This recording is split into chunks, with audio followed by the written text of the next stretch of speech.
जय हिंद बच्चों। आज हम लोग 22 मई का करंट अफेयर्स देखेंगे कि किस प्रकार राष्ट्रीय और अंतर्राष्ट्रीय स्तर पर कौन कौन सी ऐसी घटनाएं हुई जो हमें प्रभावित करती हैं और किस प्रकार वो हमें परीक्षाओं को प्रभावित करेंगे। कुछ भी पढ़ाने से पहले हम रिक्वेस्ट करना चाहेंगे, हमें उम्मीद है कि आप अच्छे होंगे, और अगर आप अच्छे नहीं हैं तो फिर आपको सोचना चाहिए कि आप अच्छे क्यों नहीं हैं। सबसे बड़ी बात तो आप अच्छे क्यों नहीं हैं, और अच्छे होने के लिए आपको कहीं जाने की ज़रूरत नहीं है। आपको वो रास्ते ढूंढने जिससे आप हर समय खुश रह सकें, और उस रास्तों के लिए कहीं जाने की ज़रूरत नहीं है। आपको वो रास्ते स्वयं खोजने होंगे, और हमें उम्मीद है आप खोज लेंगे। आप बेहतर हैं। आप जिस स्थिति में हों उस स्थिति में अपने आप को इस समय सिर्फ एक चीज़ समझाने की ज़रूरत है अपने आप को, मैं बेहतर हूँ और मैं बेहतर कर सकता हूँ। और उसके लिए जहाँ भी हम आपके साथ, जहाँ आपको आवश्यकता होगी, हम आपके साथ हर कदम कदम मिलाकर चलने को तैयार हैं। बस आप बढ़ने के लिए तैयार हो जाइए भाई। जो व्यक्ति चलने को ही नहीं तैयार है उसे मंजिल कभी नहीं मिलेगी, और जो व्यक्ति चल पड़ा है वो धीमे चलेगा, रुकेगा, फिर दौड़ेगा, फिर चले, आज नहीं तो कल, कल नहीं परसों पहुंच जाएगा। लेकिन जो चला ही नहीं है उसके लिए कहना ही क्या, क्योंकि उसको तो लगता है मैं परफेक्ट हूँ, और जो परफेक्ट है उसको बदला ही नहीं जा सकता ना। चलिए, आज का सेशन थोड़ा सा छोटा होगा। कारण ये है कि आज वीडियो पेपर होने में थोड़ी सी दिक्कत थी, तो फिलहाल बेहतर से बेहतर सेशन हम करने का प्रयास करेंगे। और आपके लिए खुशखबरी है कि मंडे को, संडे को हम लोग लाइव क्लासेस का लाइसेंस हमने कहा था ना, हम लोग मिल गया। तो संडे को हम एक लाइव क्लास रखेंगे, और हो सकता है कि 9 से 9:30 के बीच लाइव क्लास आपकी होगी। आपको नोटिफिकेशन कल तक जारी कर दिया जाएगा। तो संडे को लाइव क्लास में ज़्यादा से ज़्यादा लोगों तक पहुँचाइए अपनी बात की लाइव क्लास में शामिल होना, लाइव क्लास में पढ़ना है। और हम रूबरू होंगे आपसे, आप क्वेश्चन पूछ सकते हैं, हम आपको जवाब दे सकते हैं। लाइव क्लास मिलने की बात ही कुछ और होती, तो इसीलिए हम इतना प्रयास करते हैं ना कि कैसे कि लाइव क्लास आया जाए। तो संडे को हम लाइव क्लास शुरू करेंगे, तो 9 से 9:30 के बीच लाइव क्लास होगी। तो मिलते हैं संडे को लाइव क्लास में। फिलहाल आज का सेशन शुरू करते हैं, और सेशन में सबसे पहले तो आप जवाब दीजिए भाई कल के प्रश्न का उत्तर। किस सोशल मीडिया कंपनी ने स्थायी तौर पर कर्मचारियों को वर्क फ्रॉम होम की इजाज़त दी है? तो मैं आपको पहले बता चुका था, ये इजाज़त दी है ट्विटर ने। ट्विटर के सारे जो कर्मचारी हैं अब घर से ही काम करेंगे, उन्हें ऑफिस आने की ज़रूरत नहीं है, क्योंकि कोविड-19 से बचने का इससे आसान और कोई तरीका नहीं हो सकता है ना। तो ये था हमारा सेशन का कल का सवाल, जिसका जवाब आपने कमेंट बॉक्स में दिया। बेहतर था, आप ज़्यादा से ज़्यादा लोग कमेंट देने लगे हैं जवाब, ये अच्छी बात है। जो लोग नहीं दे रहे हैं तो उनके लिए मुझे नहीं लगता कि अब सत्यनारायण की मैं कथा कराऊँ, कई बार कह चुका हूँ। बेहतर है आपको अपना बेहतर तलाशने के लिए मेरे बेहतर से आपको कदम मिलाना होगा।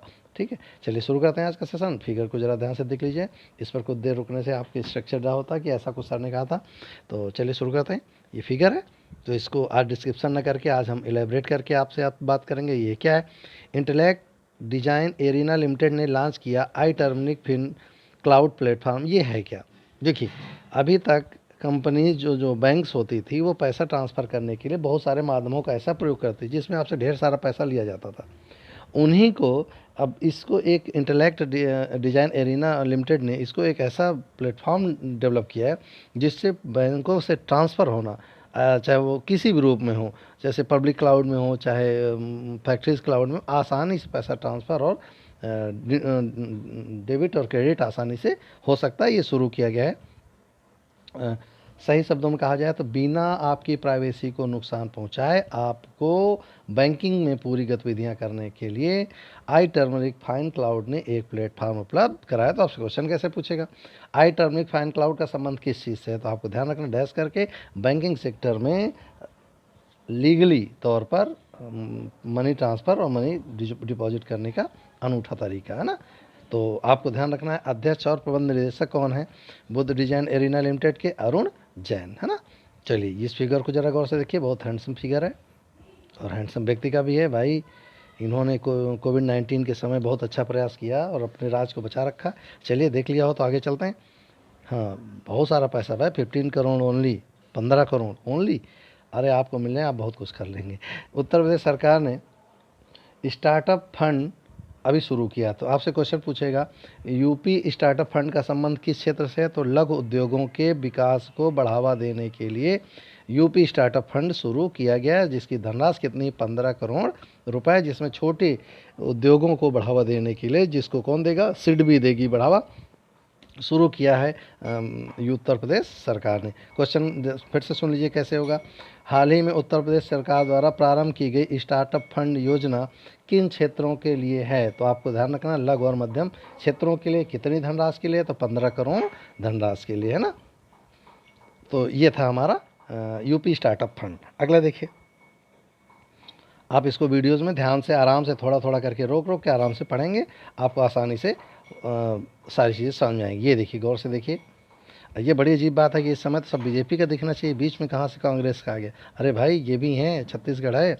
चलिए देखिए, आपसे क्वेश्चन कैसे इसको बनाएंगे हम। राजीव गांधी किसान न्याय योजना किस राज्य ने शुरू की? तो आपको जवाब देना होगा कि छत्तीसगढ़ राज्य ने राजीव गांधी किसान योजना प्रारंभ की है, जिसमें लगभग 5100 करोड़ रुपए खर्च किए जाएंगे। किस चीज़ के लिए? किसानों को धान, मक्का, गन्ना फसलों के प्रति एकड़ 10,000 रुपये की धनराशि भुगतान की जाएगी, ताकि उनको आर्थिक संपन्न आत्मनिर्भर बनाने में मदद की जा सके। तो क्वेश्चन कैसे पुटअप होगा, मैं बार बार बताता चल रहा हूँ। हाल ही में कोविड-19 से लोगों को बचाव रखने के लिए किसने राजीव गांधी किसान योजना किस राज्य ने शुरू की? तो छत्तीसगढ़ राज्य ने शुरू की है। ठीक, अब छत्तीसगढ़ राज्य से शुरू की है, तो छत्तीसगढ़ राज्य के बारे में बहुत बार बता चुके हैं, आप कमेंट्स भाग में लिख के बताइए। अगला जरा फिगर को देख लीजिएगा, आप तो जान गए होंगे ये कौन है भाई। आरबीआई के गवर्नर शक्तिकांत दास, है ना। तो ये गवर्नर हैं, तो इन्होंने क्या किया है, अभी तिमाही आंकड़े जारी हुए हैं आरबीआई के, और आप अच्छे जानते हैं इस समय ग्रोथ रेट बहुत तेज़ी से गिर रही है। तो इन्होंने नए संशोधित आंकड़े जारी किए हैं, जिसमें रेपो रेट को 4.40 से 4% किया गया। तो अब रेपो रेट क्या है भाई? बैंकों को जब आरबीआई पैसा देती है तो जिस दर पर पैसा देती है उसे कहते हैं रेपो रेट। रेपो रेट में 4.40 से 4% किया गया। फ़ायदा क्या होगा? अरे भैया, जब 4.40 से 4% किया गया, तो यानी कि बैंकों को कम पैसा ब्याज में देना पड़ेगा, तो बैंकों को पैसा ज़्यादा मिलेगा, और जब बैंकों को पैसा ज़्यादा मिलेगा तो वो लोन खूब बांटेंगे, और जब वो लोन खूब बांटेंगे तो मार्केट में इंडस्ट्रीज़ ग्रो अप करेगी, और इंडस्ट्री ग्रो अप करेगी, हम इकोनॉमी को जल्दी से कवर अप कर लेंगे। ये तरीका होता है रिवर्स रेपो रेट और रेपो रेट को कंट्रोल करने का। रिवर्स रेपो रेट क्या होता है? रिवर्स रेपो रेट क्या होता है? जब बैंक से पैसा आरबीआई लेता है। तो ये भैया कैसे? अरे बैंक जब जान जाता है, ध्यान से सुन लीजिएगा, जब बैंक जान जाता है मार्केट में पैसा ज़्यादा हो गया है और इन्फ्लेशन हो सकता है, इन्फ्लेशन माने मुद्रास्फीति, वस्तुओं की कीमतें लगातार बढ़ती चली जाएंगी। अरे भाई पैसा ज़्यादा होगा तो वस्तुओं की कीमतें बढ़ जाएंगी। तो आप कहेंगे सर जब पैसा नहीं होगा तो? अरे तो जब पैसा ही नहीं तो उसमें खरीदोगे क्या यार?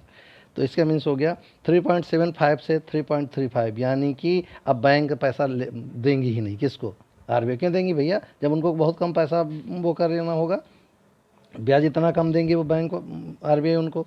ठीक, और इसके बाद जो बैंक रेट है वो कर दिया गया 4.25, जो कि पहले था 4.65, यानी इतने बिंदुओं की कटौती की। अब समझ लें, अगर बैंक रेट कम होगा, बैंक रेट में जिस दर पर आरबीआई बैंकों को ऋण देता है उसे हम बैंक रेट कहते हैं। तो बैंक रेट अगर घटा दिया जाएगा तो स्वाभाविक है मार्केट में पैसा बढ़ जाएगा। तो ये समीक्षा की गई मौद्रिक नीति में, फाइनेंस, इसे मॉनेटरी पॉलिसी कहते हैं। मॉनेटरी पॉलिसी इस समय 3 महीने में होती है ना, तो ज़्यादा रटने की जरूरत नहीं, आपकी परीक्षा में हो सकता है उस दौरान तक नई मॉनेटरी पॉलिसी आ जाएगी, है ना। चलिए इनको देख लीजिएगा। ये कौन है? मानव संसाधन मंत्री। कौन? रमेश पोखरियाल निशंक।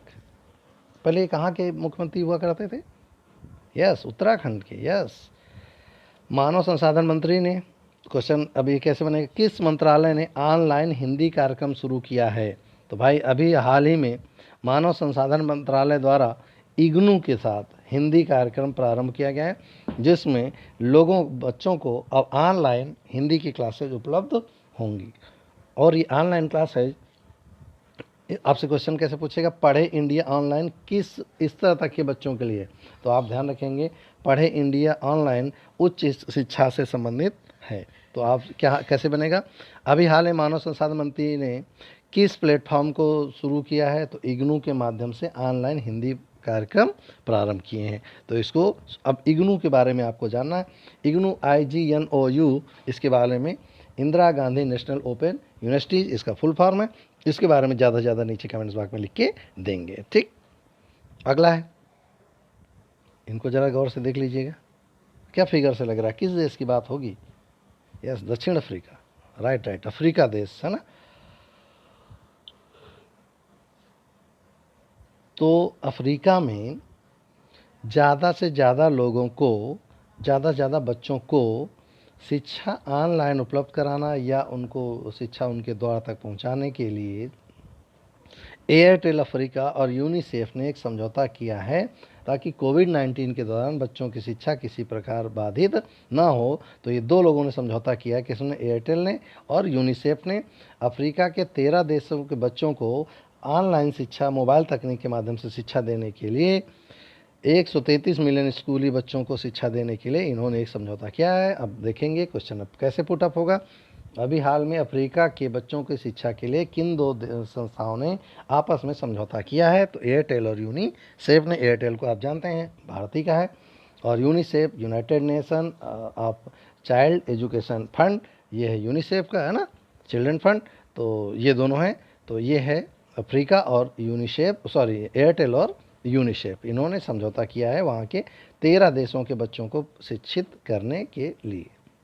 चलिए अगला फिगर देखते हैं। स्वाभाविक है, इस फिगर देख के आप क्या अंदाज़ा लगा रहे हैं? इसका मतलब है कि सोलर पैनल के माध्यम से कुछ अच्छा करने का प्रयास। एनटीपीसी और ओएनजीसी ने संयुक्त रूप से एक समझौता किया है, वो किस क्षेत्र को लेकर है? फिर से रिपीट कर रहा हूँ, अभी हाल ही में किन दो संस्थाओं ने समझौता किया है और वो किन क्षेत्रों के लिए? तो पहले NTPC, ONGC, National Thermal Power Corporation of India, Organisation of Natural Gases company. तो ये दो संस्थाओं ने समझौता किया किस क्षेत्र को लेकर? अपतटीय ऊर्जा संसाधनों को खोजना। अपतटीय ऊर्जा संसाधन क्या है जरा देख लीजिएगा भाई, ये समुद्र का किनारा है, यहाँ पर समुद्र की लहरें तेजी से चलेंगी। तो अगर हम पवन ऊर्जा के माध्यम से यहाँ पैनल लगा लें तो विद्युत का उत्पादन आसानी से हम कर सकते हैं, नंबर 1। नंबर 2, हम ज्वारीय ऊर्जा का उपयोग कर सकते हैं। हाँ या नहीं? ज्वारीय ऊर्जा कहाँ होगी? टाइडल एनर्जी कहाँ पे होगी? समुद्र के किनारों में। तो जो अपतटीय सोर्स हैं ऊर्जा के, उनके बारे में दोनों ने समझौता किया है, अपतटीय ऊर्जा का अधिक से अधिक उपयोग किया जा सके। और अपतटीय ऊर्जा है तो सभी स्वाभाविक है, ये नवीनीकरण है। नवीनीकरण माने जिसको दोबारा बनाया जा सकता है। तो इन दोनों ने एक समझौता किया है, एनटीपीसी और ओएनजीसी ने। तो आपको कमेंट बॉक्स में बताना है एनटीपीसी के अध्यक्ष कौन है, ओएनजीसी के अध्यक्ष कौन है ना। अगला, अंतर्राष्ट्रीय जैव विविधता दिवस कब मनाया गया? तो भाई 22 मई को मनाया गया अंतर्राष्ट्रीय जैव विविधता दिवस। अब जैव विविधता क्या है जरा ध्यान से सुन लेंगे। अगर हम भारत की बात करें, अगर हम भारत को एक छोटे से उसमें लें, तो ये हम अगर ये ले रहे हैं भारत को, सॉरी थोड़ा बड़ा ले लेते हैं, हैंडसम टाइप का भारत। अगर हम भारत ले रहे हैं तो जैव विविधता का मतलब क्या होता है जरा देखिएगा। ये है पश्चिमी तट, ये है पूर्वी तट। अच्छे से समझिएगा, पश्चिमी तट और पूर्वी तट में जैव विविधता की मात्रा कहाँ अधिक है? पश्चिमी तट पर। आप अच्छे जानते हैं क्यों अधिक है भाई? पूर्वी तट समानांतर होने के कारण यहाँ पर जैव विविधता नहीं पाई जाती। अब जैव विविधता कहते हैं किसी एक स्थान पर एक से अधिक स्पेसीज का पाया जाना। वो स्पेसीज प्रजातियाँ चाहे पौधों की हों, वह स्पेस चाहे एनिमल्स की हों, वह स्पेसीज चाहे किसी प्रकार की एप्स की हों यानी पक्षियों की हों, वो स्पेसीज किसी तरह की हो सकती हैं। तो जैव विविधता को समर्पित है 22 मई, और ये मनाया जाता है 22 मई को अंतर्राष्ट्रीय जैव विविधता दिवस, है ना। तो ये मनाया गया 22 मई को। क्यों मनाया गया? मैंने आप कहा किसी एक विशेष प्रजाति को प्रोटेक्शन करने के लिए, उसको बचाने के लिए मनाया जाता है जैव विविधता दिवस। आज के लिए 8 यही बिंदु महत्वपूर्ण थे जो हमने आप तक पहुंचाया। जैव विविधता दिवस 2020 की थीम क्या थी? Our solution are in nature. हमारा जो समाधान है वो इसी नेचर में समाहित है, और उसका उदाहरण सबसे बड़ा कौन रहा? ये कोविड-19 रहा। देखिए पूरा विश्व इस समय एक अंधी दौड़ पे दौड़ रहा था। जो वेस्टर्नाइजेशन है, मॉडर्नाइजेशन है, ऐसा बेलगाम इंजन था जिसको अब कंट्रोल करना संभव नहीं था। मैंने आप क्लासेस में पढ़ाया है कि यदि आप प्रकृति को छेड़ेंगे तो प्रकृति बर्दाश्त कर लेगी, लेकिन यदि प्रकृति ने आपको छेड़ा तो आप बर्दाश्त करने की स्थिति में नहीं रहेंगे। और पहली बार अब आपको दिखा दिया है 21वीं सदी में कि मानव की औकात क्या है। उसने दिखा दिया कि यदि नेचर चाह ले। अरे भाई आप बात करते थे व्हेल पकड़ने की, ब्लैक व्हेल पकड़ने की, ब्लैक होल में समा जाएंगे, चंद्रमा पे जाके घर बनाएंगे। एक वायरस जो दिखता तक नहीं, उससे तो आप लड़ नहीं पा रहे, और बात कर रहे थे हम पूरी ब्रह्मांड को ख़त्म कर देंगे। आपकी औकात ही क्या है यार? आपकी हैसियत क्या है इस यूनिवर्स में? जिन्होंने मेरी क्लास पढ़ी होगी ज्योग्राफी में, फर्स्ट क्लासेज में मैंने दिखाया था कि मानव की हैसियत कुछ है ही नहीं। यूनिवर्स जैसा चाहेगा आपको मॉडिफाई कर देगा। एक छोटे से वायरस में जो निक्सबियल है, जिसको माइक्रो नैनोमीटर में देखा गया तो 10⁻⁻19 के आसपास उसका डायमीटर कुछ नहीं है, सही सब दिखता था कि नहीं, और जो दिख नहीं रहा वो आपको रुला रखा है। इसीलिए मैं कहता हूँ यदि नेचर को आप छेड़ोगे तो नेचर बर्दाश्त कर लेगा, लेकिन नेचर ने आपको छेड़ा तो आप बर्दाश्त नहीं करो। देखो आप बर्दाश्त नहीं कर पा, झेल नहीं पा रहे। अमेरिका उड़ रहा था, ये कर देंगे वो कर देंगे, घुटने पे आके बैठ गया, आप किसी लायक नहीं बचे। इसका मीन्स हो गया कि नेचर जो चाहे वो नियंत्रित कर सकते। इसीलिए हो सकता है कि नेचर ने अपने आप को प्योरीफाई करने के लिए, इम्प्रूव करने के लिए ही रच दिया, है ना। तो हो सकता है एनीथिंग, कुछ भी पॉसिबिलिटी भाई, संभावनाओं का ही पूरा दुनिया संभावनाओं पर ही निर्भर है। तो ये था हमारा अंतर्राष्ट्रीय जैव विविधता दिवस की थीम क्या थी, our solution are in our nature. हमारी जितनी भी समस्या है वो हमारे नेचर में उपस्थित हैं। यही मैं आपके लिए भी कहता हूँ, our solutions are in nature. यहाँ नेचर दो तरह का होता है, एक मानव का नेचर, हमारा भी तो नेचर होता है, कहते हैं उसका नेचर बहुत गंदा है, और एक नेचर होता है प्रकृति। दोनों चीज़ को अच्छे से समझ लीजिए। हमारी जितनी भी समस्याएं हैं, मानव जो सोच सकता है मानव वो कर सकता है, ये हमारा नेचर है। और मानव जो सोच सकता है उसे न करने दे वो कौन कर सकती, प्रकृति। जो चाहेगी वही होगा, आप करे आपके करे कुछ नहीं होगा। तो our solution are in nature, हमारा ही नेचर हमें चाहे तो सारी समस्याओं से बाहर ला सकता है। हम अपने ही नेचर से चाहें तो आईएएस बन सकते हैं, और अपने ही नेचर से चाहें तो मैं आपसे कह चुका हूँ, आप चट्टी चपकाते घूमेंगे रोड पे अगर आपने बात नहीं मानी, नेचर के साथ नहीं चलते। ये था हमारा कॉन्सेप्ट। चलते हैं नेक्स्ट बिन पे। चलिए आज विभिन्न देशों की संसदों के बारे में जानते हैं। भारत की संसद का नाम क्या है, संसद ही है। रूस की संसद का नाम ड्यूमा। स्पेन की संसद का नाम क्या है, कोर्टेस। ब्रिटेन की पार्लियामेंट। जर्मनी की बुंडेस्टैग। मंगोलिया की Khural. Iran Majlis. Taiwan Yuan. Israel Knesset. Japan Diet. Maldives Majlis. Sweden Riksdag. Norway Storting. Bhutan तिसोग्न। और पोलैंड की सोजिम। अब इनको तैयार कैसे करेंगे, अरे भैया 4-4 के ग्रुप बना लो, आपस में मैच करना सीखो। 4 इधर से लिख लो, 4 इधर से लिख लो, ऊपर नीचे, और उसके बाद मैच करो कौन सा इसमें सही है। दिन में घर में भाइयों से बहनों से मिलवाओ, 2-3 बार सबको तैयार हो जाएगा आसानी से। एक सवाल आपका परीक्षा के लिए तैयार। चलिए फ्रिक्वेंटली आस्क्ड क्वेश्चन क्या है, जल्दी जल्दी सुनिए। भारत का उपराष्ट्रपति का चुनाव कैसा होता है, तो अच्छे से पता है। एक कॉलेज होता है या कॉलेजियम होता है, जिसमें लोकसभा राज्यसभा के सदस्य होते हैं, लेकिन निर्वाचित और नामित सदस्य होते हैं। इसमें मनोनीत सदस्य हिस्सा लेते हैं नहीं लेते, लेते हैं, है ना। दोनों सदस्य होते हैं। उपराष्ट्रपति का कार्यकाल क्या होता है, आपको अच्छे से पता है। उपराष्ट्रपति का कार्यकाल 5 वर्ष के लिए होता है। जब तक उसका उत्तराधिकारी नहीं आएगा तब तक वो अपने पद पर काम करेगा। अगला, भारत के उपराष्ट्रपति के कार्यालय का चुनाव कौन करता है, तो भारत के संविधान के अनुच्छेद 324 के तहत उपराष्ट्रपति के कार्यालय के लिए चुनाव कराने का अधिकार भारत के चुनाव आयोग निहित है। ये क्वेश्चन जरा ध्यान सुनिएगा।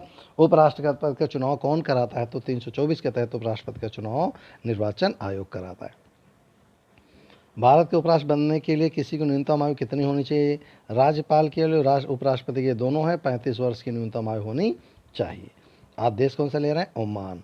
चलिए ओमान, राजधानी है मस्कट, मुद्रा रियाल, सुल्तान हैथम बिन तारिक अल सईद, चांसलर फहद इब्न महमूद अल सैद। अब समस्या ये है कि ये खाड़ी देश है और वहाँ चांसलर है, तो ध्यान से समझिएगा।